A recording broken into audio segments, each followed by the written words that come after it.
Mangwana ni mwalelepo vukenjani klenkwa Savannah where Africa. Today is Monday, the 11th of October, and you are watching Africa Good Morning, the reliable space to get news from the SADC region and beyond. As usual, you're joined by Ashwin Berry and Aina Raiza Kweo. Happy Monday, everyone. Yesterday was World Mental Health Day. Now, this day is observed on the 10th of October every year with the overall objective to raising awareness of mental health issues around the world and mobilizing efforts in support of mental health. And here is more on World Mental Health Day.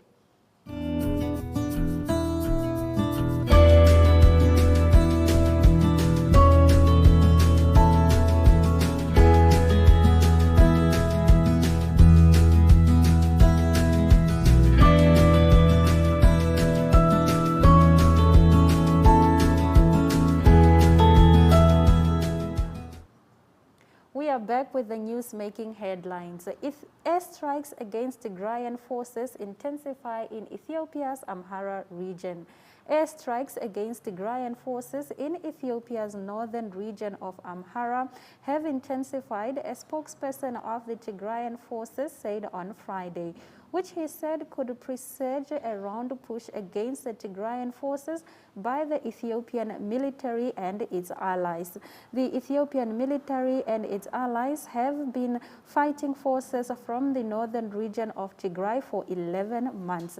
Tigrayan forces push into Amhara region, whose forces have been fighting alongside the government in July. There is a massive buildup of forces on all fronts. We are not sure which front they are seriously launching an offensive. Reda, a spokesperson of the region's ruling party, the Tigray People's Liberation Front, told Reuters by phone. He said multiple airstrikes had begun on Thursday and intensified on Friday, clustered around three areas near the towns of Wegesa and of Wegeltuna in the east, on the road linking the region of Afar to Amhara. Spokespeople of the Ethiopian military, Amhara regional government and Prime Minister's office did not return calls seeking comments. In our second story, need for robust African military force under Chapter 7, UN Chief.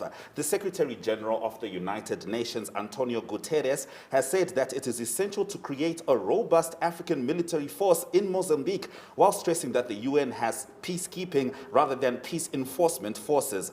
According to Guterres, the UN does not have peace enforcement, it has peacekeeping forces that have been acting in some countries where peace is practically non-existent due to very serious problems. Clarifying his proposal for the Sahel region, the UN chief said that an African military force could make sense in Mozambique, recalling that there is already a Rwandan force there and agreements in place with SADC for forces from countries in that group.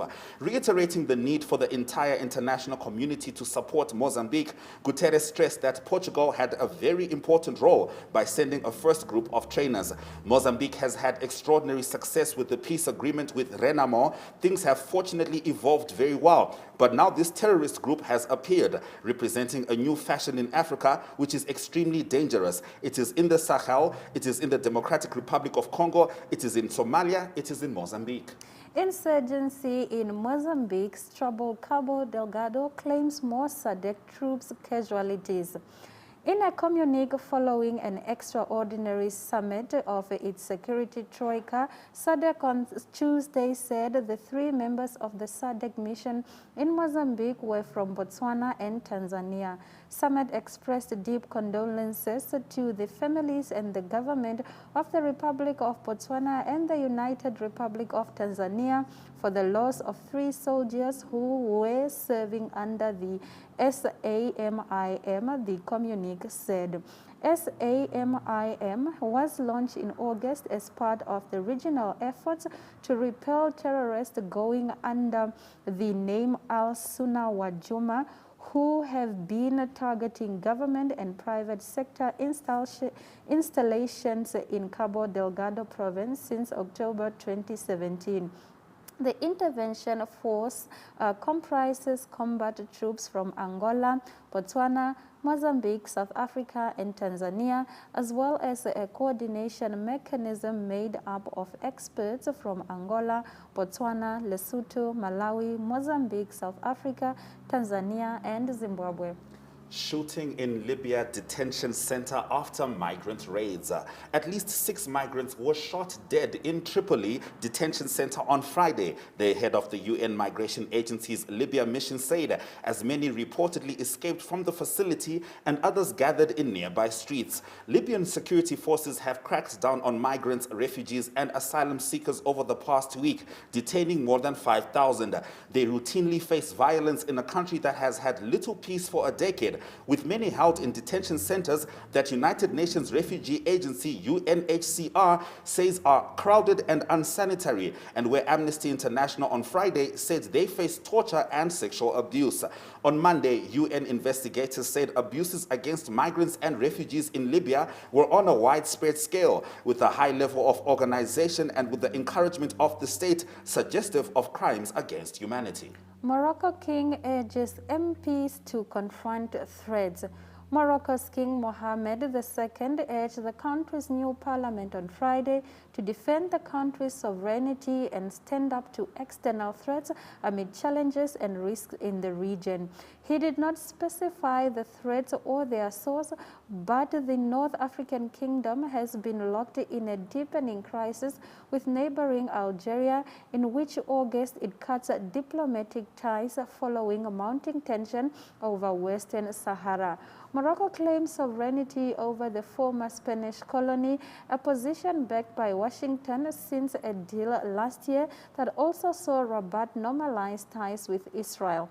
Algeria backs the Polisario Front, which seeks independence for the territory and has declared a 30-year-old ceasefire with Morocco null and void. King Mohammed called Friday for the measures to self-sufficiency in foodstuff, medical supply and energy to strengthen the country's strategic security. Kenyatta remains stoic in face of tax haven expose. Kenyan President Uhuru Kenyatta has put on a brave face in the wake of the Pandora Papers revealing his family operates offshore accounts, saying only people with unexplained wealth need to be worried about the leaked documents. The Pandora Papers, published by the International Consortium of Investigative Journalists, show that the accounts were opened between 1999 and 2003, before Kenyatta became president. But the Pandora Papers might have put a dent in his anti-corruption efforts that have in the past seen him call for lifestyle audits for public officials and unleash investigative and prosecution agencies on those linked to graft scandals. He has hinted at impending endorsement of former Prime Minister Raila Odinga as his preferred successor, overlooking Deputy President William Ruto. Dr. Ruto in the past has had to defend himself in court over corruption allegations, but the Pandora Papers are proving to be an awkward topic for the former Prime Minister due to his cooperation with President Kenyatta. On Wednesday, Mr. Odinga told a radio interview that while he doesn't operate offshore accounts himself, he doesn't deem it wrong for leaders to put their money there as long as they can explain the wealth. In Burkina Faso, 14 people are put on trial for the 1987 assassination of iconic leader Thomas Sankara. 14 men, including a former president, will go on trial in Burkina Faso from Monday over the assassination in 1987 of Thomas Sankara, the country's revolutionary leader and Pan-Africanist icon. It will be nearly 34 years to the day since Sankara was gunned down during a putsch led by the erstwhile comrade and close friends, one of the most shocking episodes in a country well versed in political brutality. Suspicions have long been directed at Sankara's successor as President Blaise Compaoré, who ruled the impoverished Sahel state for the next 27 years. Compaoré was toppled by a popular uprising in the 2014 and fled to neighboring Ivory Coast, which granted him citizenship. He is the chief accused among 14 figures in the trial, which will unfold at a military court in the capital of Burkina Faso. Long overdue. In our next story, decision to grant Israel observer status at AU must be rescinded, says Pandor. South Africa's International Relations and Cooperation Minister Naledi Pandor and Palestinian Minister of Foreign Affairs Riyad Malki agreed on Friday to work together to have Israel's observer status at the African Union rescinded. Pandor said South Africa would push for the AU Ministerial Assembly meeting in Ethiopia next week to discuss the controversial decision by the AU Commission to grant Israel observer status. A joint communique issued by South Africa's Department of International Relations and Cooperation said Palestinians had endured countless injustices and an ongoing cycle of destruction, displacement, and dispossession, as well as the progressive fragmentation of their territory under Israeli occupation and its colonial settlement policy. The United Nations, Human Rights Watch, Amnesty International, Reporters Without Borders, and other organizations have said that the 11-day Israeli military onslaught on Gaza in May likely constituted war crimes, while the African Union Commission Chair Moussa Faki Mahamat condemned the Israeli airstrikes on civilian areas and violence against Palestinian worshippers at the time, calling them a violation of international law, less than 2 months after he granted Israel observer status at the AU. South Africa and 46 other destinations to be cut from a UK red list. South Africans and UK travelers to South Africa are rejoicing after Secretary of the State for Sport of the UK Grant Shapps announced that South Africa and 46 other destinations will be off the red list from Monday, the 11th of October. Passengers returning to England from these destinations will no longer be required to enter a hotel for quarantine.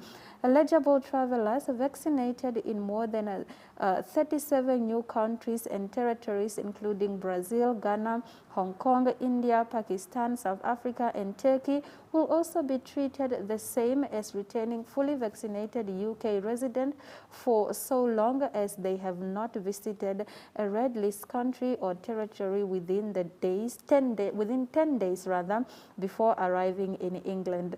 Eligible fully vaccinated passengers and eligible under 18s returning from countries and territories not on the red list can do so with just a day 2 test. The decision, Shapps said, with half-term and the winter sun around the corner, we are making it easier for families and loved ones to reunite by significantly cutting the number of destinations on the red list, thanks in part to the increased vaccination efforts around the globe. In our next story, Tanzanian writer Abdul Razak Gurna wins 2021 Nobel Prize in Literature. Tanzanian novelist Abdul Razak Gurna won the 2021 Nobel Prize in Literature, the award-giving body said on Thursday. Gurna, whose novels include Paradise and Desertion, writes in English and lives in Britain. The prize is awarded by the Swedish Academy and is worth 10 million Swedish crowns. The prizes for achievements in science, literature, and peace were created through a bequest in the will of Swedish dynamite inventor and wealthy businessman Alfred Nobel. They have been awarded since 1901, with the final prize in the lineup Economics, a later addition. Beyond the prize money and prestige, the Nobel Literature Awards generates a vast amount of attention for the winning author, often spurring book sales and introducing less well-known winners to a broader international public. Solar fence to help keep jumbos from tighter homes, farms. As you relax on your couch in a gated estate, a brick wall fence, a security guard, and a short electric fence on top of the wall is enough for protection from outsiders. In Mlengwa village, Tainta country, however, the situation is drastically different. Locals live within or near one of Kenya's largest national park, which is called Tsavo. When we visited some of the homesteads, we found the hedges that they had tried to put up had been trampled by elephants. This year, unlike before, locals says that the jumbos are encroaching their spaces earlier than usual. They are blaming one thing, which is climate change. While the climate change effects in the areas have not been documented through research, the local says that the animals are looking for water and food in their homes. Before, the jumbos would come between December and February. This time, they were in people's homesteads as early as August. That to them is unusual. Now, in the last of our top stories, we are in South Africa as Sasol to produce and export green hydrogen from Boegoebaai. South African chemical giant Sasol has announced a feasibility study for the production of green hydrogen in the Namakwa Special Economic Zone. Sasol is working on this project in partnership with the Northern Cape Development Agency. The study will be conducted at Boegoebaai, a port located about 60 kilometers north of Port Nolloth in the local municipality of Richtersveld. Sasol wants to play a central role in the research and development of green hydrogen in South Africa. To do so, the group is multiplying partnerships with both local and national authorities, as well as with the private sector players. Sasol is co-developing the South African green hydrogen market with the Industrial Development Corporation of South Africa, in line with a memorandum of cooperation signed in June 2021. All right, that brings us to the end of our top stories. This is Still Africa. Good morning, bringing you the news as you needed. See you after the break.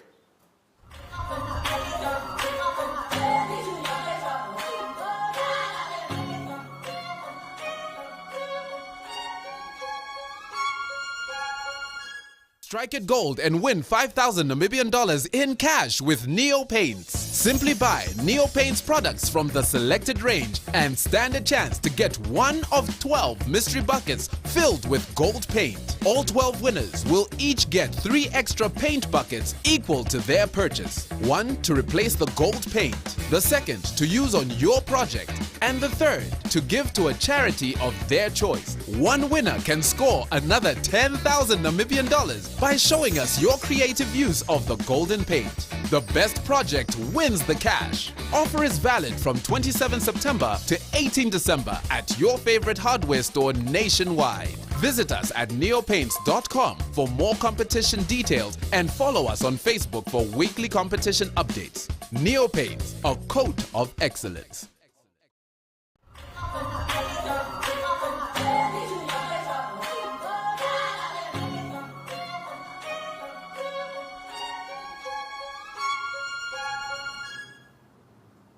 Welcome back to Africa Good Morning. The Regional Psychosocial Support Initiative is a renowned Pan-African organization that has been providing holistic psychosocial care and support to girls, boys, and the youth in East and Southern Africa. Simone Shihebo, country representative for Namibia, shares more about the organization, and here is more on that.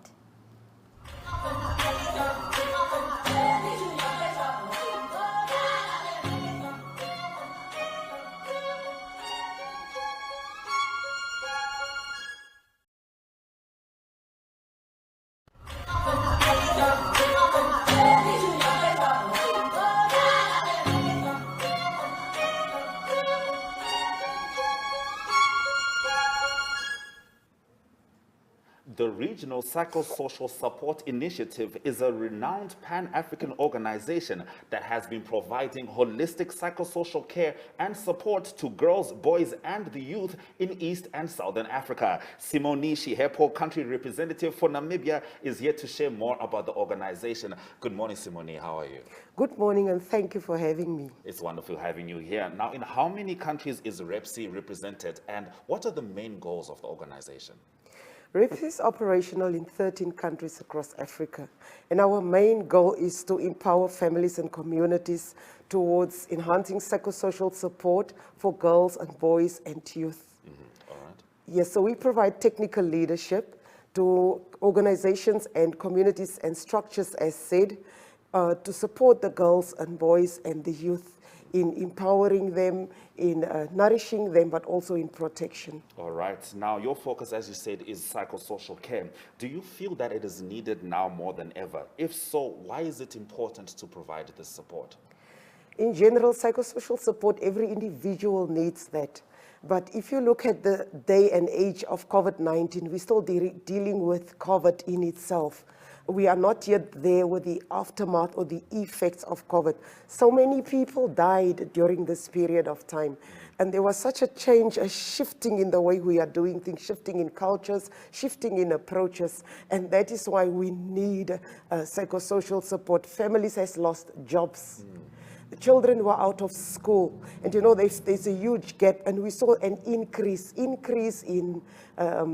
pregnancies, teenage pregnancies. We saw an increase in alcohol and drug addiction. We saw an increase in suicide rates.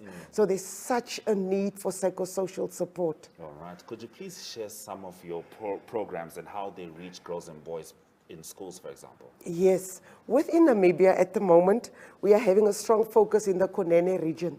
And what we are doing there is we are targeting schools. We have trained educational officials. We are targeting schools with a specific emphasis on early and unintended pregnancy. We are looking at issues around unsafe abortions and all the complications that goes with that, because those are some of the things that we are dealing with, especially during the time of COVID-19. So through the schools, we formulate clubs for girls and boys, and then also the unique picture that you see, or feature that you see within the Kunene region, a lot of adolescents that are mothers already.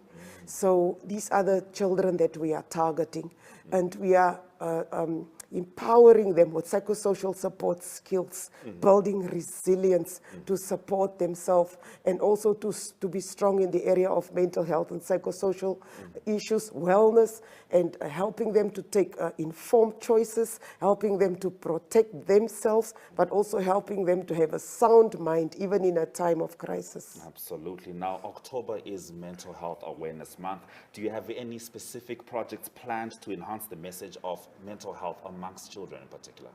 Yes, we've got quite a number of activities. First of all, we are teaming up in all our different countries with the World Health Organization, but REPSI in itself has a strong approach towards mental health and psychosocial support. So we are having our biannual conference, Psychosocial Support Forum, and it is going to be physically in Mozambique, but virtually to 13 countries.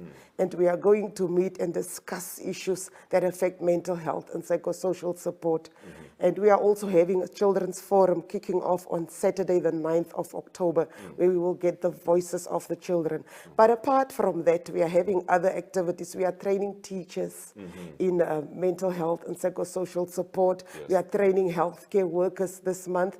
And there's so many activities running in the different countries as well. It's good to see that you are training other people, because there's a statistic that I saw this week, which is for every 13,000 children, there's only one social worker in Namibia. Now, you spoke about empowering teachers to provide necessary support. Could you please expand on that? Yes, our first approach is a life skills teacher, because that is an open platform where you can exercise mental health and psychosocial support. So we train these life skills teachers in order for them to create a psychosocial support environment within the schools. We empower them with tools, and they should make sure then that such an environment is created within the schools. In terms of policy, we're looking at sexual harassment policy, we're looking at the way they support the children, taking care of their needs, but also the way they encourage the children in terms of their education. So we train the teachers. We also support them to establish clubs within the schools where the children then get together. There's some have got girls and boys clubs separate, some have got combined clubs, but all the issues around mental health, sexual and reproductive health issues, alcohol and drug issues, and also prevention of pregnancy, all these issues are addressed within those clubs. And this is all part of empowerment of the individual. And at the end of the day, you want to develop a strong leader, a strong thought leader, and targeting the children is the best way to do it. We also provide mentorship for the teachers in our monitoring and evaluation visits to see whether the program is working, to see what their needs are. We provide mentorship for them because, as I said, with COVID-19, everyone needs psychosocial support. We have to empower them in order for them to be able to empower the learners. So that is one of our key projects. Our second project is REPSI funds the community-based work with children and youth that is running through NAMCO. It's been running for a number of years. So we fund individuals to get on board that program, and they are trained in what we call psychosocial support issues. And they are then integrated into NGOs, but some of them could also be individuals that work with government. For example, Ministry of Education is a key partner, Ministry of Gender is a partner, and also do a lot of work with Ministry of Health. And at the moment, we've got a cohort, which is a combination of law enforcement officials, police, social workers, teachers on these programs. And at the end of the day, they go back into the community and implement. Yes. So that is one of our flagship programs, not only in Namibia. In Namibia, we have a certificate course, and which will soon be a diploma. Yes. In Zambia, we recently launched a degree course, and Eswatini is also looking at a degree course, but lecturers from UNAM Namibia are the ones on the distance learning course, and they are also providing support and mentorship to even students in Zimbabwe as well. All right. Yes. That's wonderful. You know, when I think of the saying, it takes a village to raise a child, it's nice to see that your role is to empower the village, to make sure that the child is in turn empowered with the tools to navigate these times, which are very difficult, especially with regards to mental health and mental health awareness. Exactly. Thank you very much, Simone, for joining us. You're welcome. All right. Thank you for having me. It's so good having you here. We're just talking to Ms. Simonishi Hepo, the Regional Psychosocial Support Initiative Country Representative for Namibia. We are talking about mental health. The Shona say Chikuru Chikufema. You spoke about Zimbabwe. Chikuru Kufema means the most important thing to do is to breathe. Yes, and it starts there. All right, this is Africa Good Morning. More after this.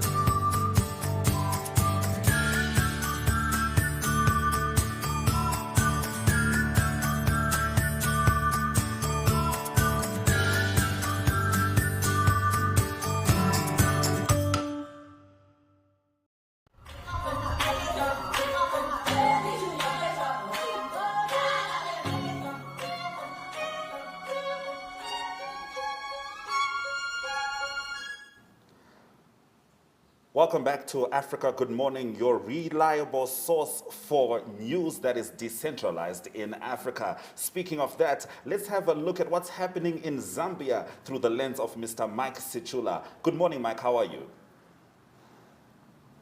Africa, good morning. I'm very well, thank you. How are you doing there?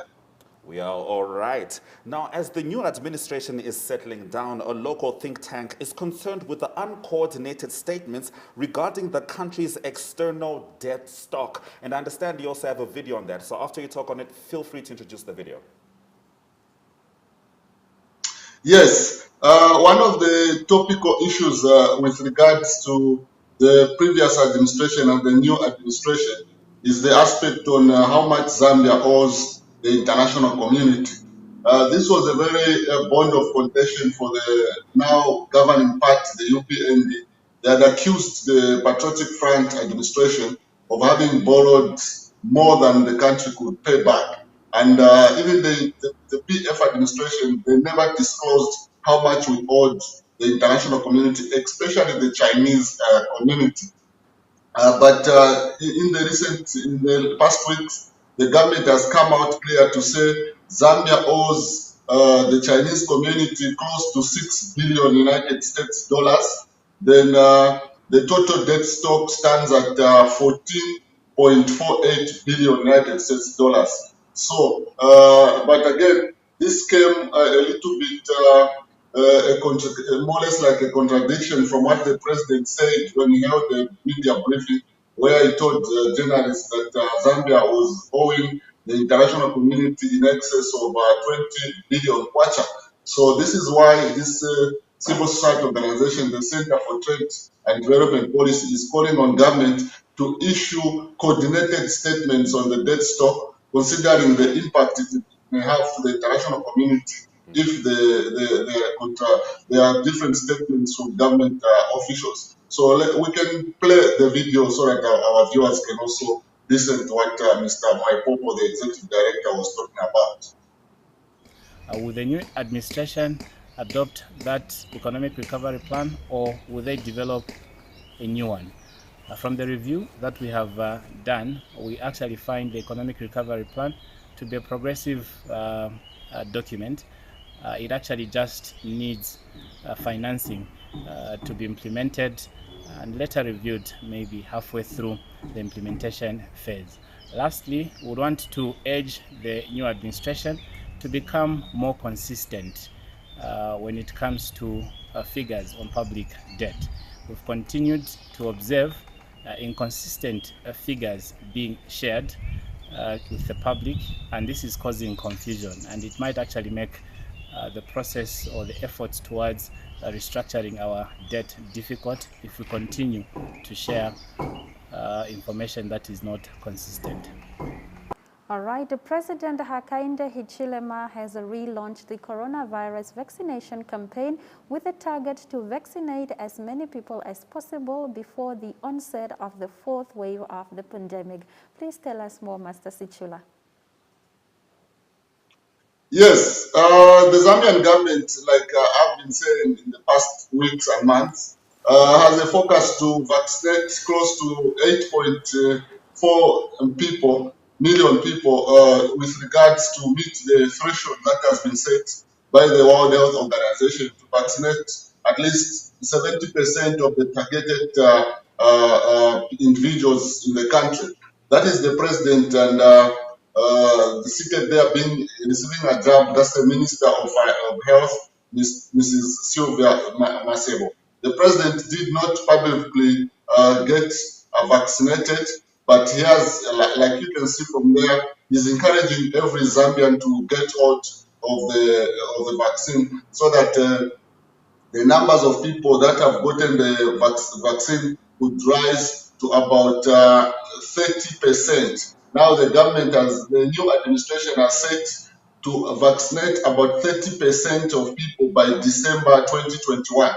Originally, the previous administration set 70%, but because Zambia has failed to reach even the 10% that was set by the World Health Organization for African countries, the country has only managed to vaccinate 5% of its population. So under the new approach, a number of vaccination centers will be rolled out in markets, bus stations, and many other public places so that people can get vaccinated. The good part is that Zambia, during this meeting, Zambia was also removed from the red list countries going into the United Kingdom, which is a plus. All right. Okay. Now, in your last story, the under-20 Copper Queens have progressed to the next round of the 2022 Costa Rica World Cup qualifying round. Please touch on it very briefly.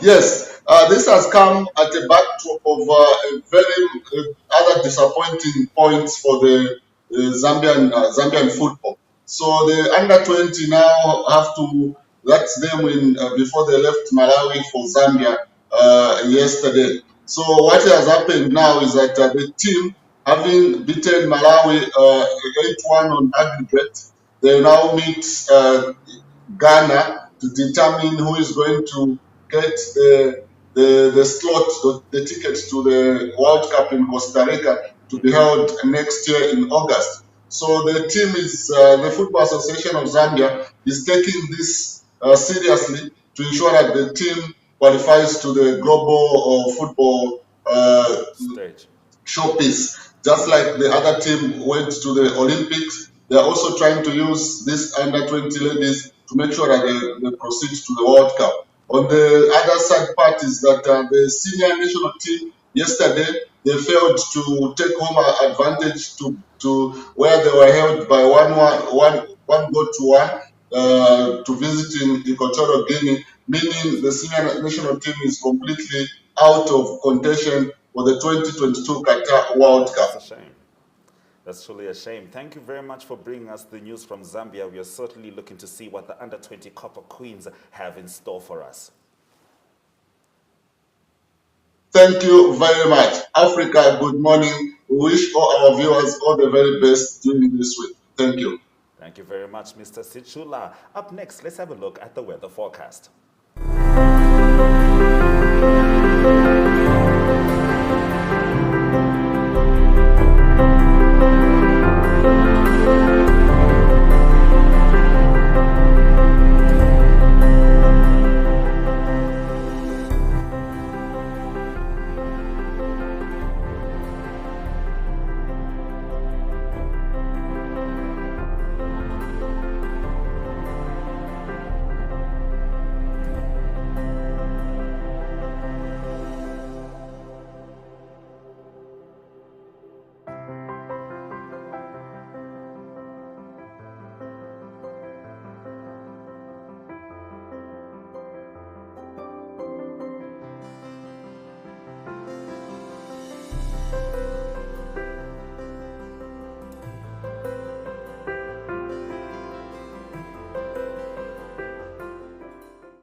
Welcome back to Africa Good Morning. We're going to dive straight into your economic news stories for the day. South Africa's troubled sugar industry in talks with government over potential biofuel subsidy. South Africa's sugar industry is in talks with the government over a potential subsidy that could see it convert more than a third of its annual output into biofuel, according to a group representing companies in the sector. Currently, 800,000 tons of the industry's annual output of 2.1 million tons is being exported at a loss, according to the South African Sugar Association.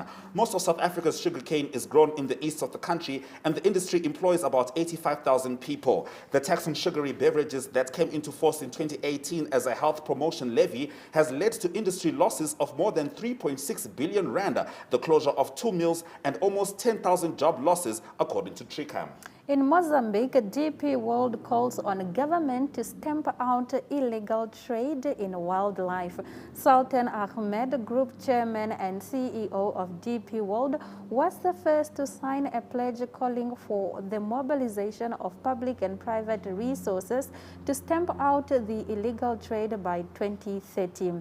He did so alongside the United for Wildlife at the Conservation for Hope Summit at the DP World Flow Pavilion at the Export 2020. The DP World is another member and principal partner of the United Wildlife, which was founded by the HRH, the Duke of Cambridge. The session was organized in the association of the UAE Ministry of Climate Change and Environment and in partnership with Mozambique and the Zoology Society of London. Illegal trade in wildlife is one of the top 5 most lucrative global crimes. Every year, wild fauna and flora are poached or illegally collected and transported across the world. The cross-border crime is estimated to be worth 50 to 100 billion a year. Zambia confirms $6 billion owed to China. Zambia's new government has revealed that the country owes Chinese lenders more than $6 billion. Since the defeat of President Edgar Lungu in August, there has been a lot of speculation around the country's debts. The new president, Hakainde Hichilema, told the BBC last month that he had inherited an empty treasury and that the debt situation had not been fully disclosed by the former government. A recent study by the US-based China-Africa Research Initiative suggested that the amount owed to China was nearly double what had been revealed by the Lungu government. That has now been confirmed by the Zambian authorities themselves. Overall, the country now owes a total of $14.5 billion to its creditors. The country has been talking to the International Monetary Fund about restructuring the debt, AFP reports. Eskom says meeting pollution limits could cost 300 billion rand. Eskom, the world's biggest emitter of pollutant sulfur dioxide, said retrofitting about half of its coal-fired plants with pollution-cutting equipment could cost more than 300 billion rand and boost electricity cost. The state-owned South African utility said it has applied for an exemption from complying with national emission limits for its power plants that are scheduled to close by 2030 and asked for a higher limit for 6 of its stations that will operate beyond 2030. Of its 2 newest plants, the so-called flue gas defalceration equipment has been installed at the Kusile and will be retrofitted in Medupi. Eskom was this week named by the Center of Research on Energy and Clean Air as the world's biggest producer of pollutants linked to ailments ranging from asthma to heart attacks. The rand is finding its feet. Here's where it could be heading towards the end of 2021. The South African rand has shown its volatile side in recent days, having enjoyed a torrid time last week to peak above 15.00 rand against a resurgent dollar. This week, however, the local unit has looked to regain some of those losses in line with broader emerging market movements. The rand is widely considered one of the most volatile currencies globally, which has been on full display over the past 6 months. Analysts now believe that a shift in global inflation expectations from transitory to sticky will spare emerging market currencies a sell-off in the next few months as central banks consider or deliver near-term interest rate hikes. A poll of economists by Reuters shows that the rand is expected to be a net beneficiary of this change. The poll, conducted between 1 to 6 October, shows that the local unit is forecast to firm around 3% over the next 6 months to around 14.90 rand a dollar. All right, that brings us to the end of our economic news stories. Up next, economic indicators.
Welcome back to Africa Good Morning. In cricket, the Namibia national men's team has had good result in preparation games for the upcoming T20 World Cup in the UAE, and the playoffs of the Indian Premier League started yesterday. Ari Hohad has this story and more. Good morning, Ari. Please update us. Yes, a very good morning. Good morning, everyone. It was a busy sporting weekend, lots happening. The big cricket news is that the World Cup, the T20 World Cup is on the way. So it's happening. It's starting the 18th of October for Southern African interest, for Namibia still playing in that so-called qualifying games. But at the moment, the preparations are going well. They beat Papua New Guinea by 14 runs. They also beat Scotland by 5 wickets a few days ago. So good preparation. Craig Williams really doing well, 250s for him in the 2 games. So the big game for Namibia then, the 18th of October. They will play against Sri Lanka, and that's their first game. They're in a group with also with Ireland and Netherlands in that group. 2 of those 4 will go through to the so-called Super 8 or Super 12. That is joining the so-called Test Nations in the T20 World Cup. So that is a good preparation for Namibia. I hope they do well on the 18th of October. And then also just quickly in the IPL, the Chennai Super Kings, they went through to the final. They beat the Delhi Capitals by 4 wickets yesterday, but the Delhi Capitals can still go through to the final. They will play on Wednesday, the winner of today's game of the Royal Challenger Bangalore and Kolkata Knight Riders.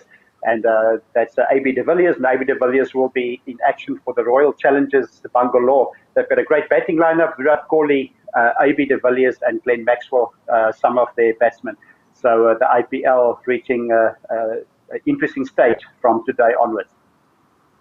On to some boxing news. There was big boxing. It's heavyweight boxing. It was Tyson Fury that boxed against Deontay Wilder. Tyson Fury retained his title, the WBC title and the near title.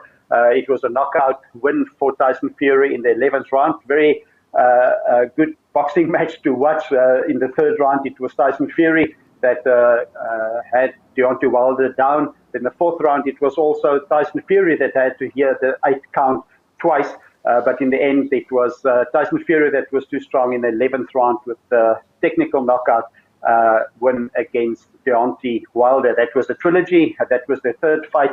There's been brilliant trilogies in the past. Muhammad Ali, Frazier in the 70s, and Evander Holyfield, Riddick Bowe. This one really stood up to the quality for heavyweight boxing at the moment. Probably Tyson Fury needs to fight now Dylan White in his next boxing match. So great boxing over the weekend there. On to some soccer news. Lots of soccer happening over the globe. There was the big news is that Tanzania, that's the Tanzanian women's team, they won the COSAFA Women's Championship, a great victory for them. They beat Malawi by 1-0. That was played at the Nelson Mandela Bay Stadium in Gqeberha in the Old Port Elizabeth in South Africa. So Tanzania really doing well in women's football in Southern Africa. They're also the champions in the women's under 17 and under 20 COSAFA winners. So they're holding all 3 titles now, with the seniors also winning. Third and fourth place playoff, it was Zambia that beat South Africa on penalties 4-3. In World Cup qualifying, it's Qatar World Cup coming up in 2022, and results from the World Cup. Southern African interest is that Bafana, South Africa did really well. They beat Ethiopia away game by 3-1. Not as well for Zimbabwe. They lost to Ghana an away game by 3-1. And tough day also for Namibia. They lost to Senegal by 4-1. All 3 of these games will see reverse fixtures coming up tomorrow. So Bafana will play Ethiopia in Johannesburg, and also Namibia playing their home games in South Africa. They will play Senegal again, and Zimbabwe will host Ghana also then tomorrow. And then also of the Nations League final was played yesterday, high-profile game. It was France that beat Spain by 2-1. On to some golf news. There was golf happening in the United States, and there was also some golf in Europe. That is Rafa Cabrera. He won the Spanish Open. It was Rafa Cabrera of Spain. He beat Adri Arnaud, his teammate, his countryman from Spain, in a playoff. Both finished at 19 under par after the 4 rounds. So it was Rafa Cabrera that won 19 under par for his round there in the end. John Rahm, he did well in the end as well. He ended by tied 17th with a score of -13. He was the defending champion. Southern African interest, Wilco Nienaber, was tied 6th on 16 under par. Then in the Shriners Hospital Open, that is on the PGA Tour in the USA, it was the South Korean Sung Yoon Im that had a brilliant 4th round. He came in 62, that is 9 under par, for a total of -24 to win his 2nd PGA Tour win. Matthew Wolff was 2nd on -20. And then Southern African interest there was Louis Oosthuizen. He was tied 14th on 15 under par. On to some Formula One racing as well. It's an exciting season for Formula One racing. It is very competitive, not as previous seasons as when Lewis Hamilton was really dominating. The Formula One circuit was in Turkey yesterday. It was in Istanbul, the Turkish Grand Prix, and it was Valtteri Bottas in his Mercedes-Benz that won. Who won from pole. He was the first on pole, with Max Verstappen was in 2nd place that they ended the Grand Prix yesterday. Lewis Hamilton had to start from 10th on the grid after he qualified first because of the engine changes that they made. He had to drop back to starting on the 10th position. He ended up 5th in the race, but it was very competitive in the end. There was some rain again, and it was a big discussion if Lewis Hamilton should stay out on or come in for new wheel or tires, and he stayed out a little bit longer and ended up in fifth position. Sergio Perez, also the teammate of Max Verstappen in this Red Bull, was in third position. So it's very close still in the points position. A few Grand Prix to go still, about 4 of them to go before they finish in December. First at the moment, leading is Max Verstappen. He's leading now on 262.5 points. Lewis Hamilton, 256.5.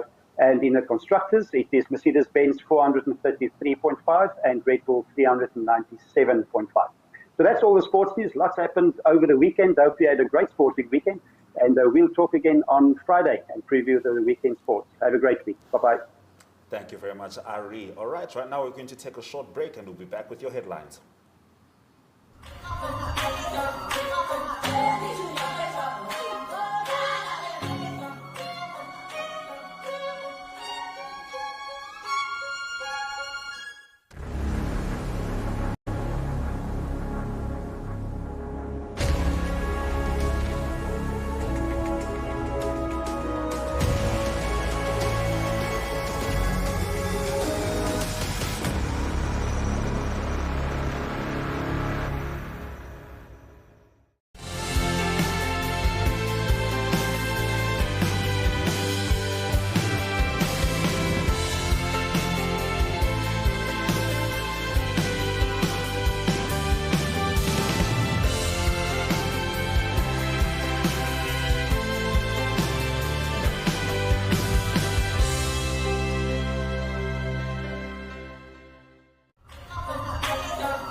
Africa Good Morning has been streaming live from 7 a.m. And now it's time for us to have a look at the headlines from today's top stories. Airstrikes against Tigrayan forces intensify in Ethiopia's Amhara region. Need for robust African military force under Chapter 7, UN Chief. Insurgency in Mozambique's troubled Cabo Delgado claims more SADC troop casualties. Shooting in Libya detention center after migrant raids. South Africa's troubled sugar industry in talks with government over potential biofuel subsidy. In cricket, the Namibia national men's team have had good results in preparation games for the upcoming T20 World Cup in the UAE, and the playoffs of the Indian Premier League started yesterday. Those have been our stories. We thank you very much for joining us on this Monday edition of Africa Good Morning. Please visit our website. It's called One Up 2, which is NMH's live TV for more content. We also welcome your remarks regarding our show. You can email them to us. Our email is agm_2centsworth@nmh.com.na. Alternatively, we are on Facebook and Twitter. That's at Africa Good Morning. We do encourage you to get vaccinated, wear your mask, and avoid unnecessary public gatherings. And on that note, it's all our love and all our light. Until tomorrow, Sweraj Lakanaka.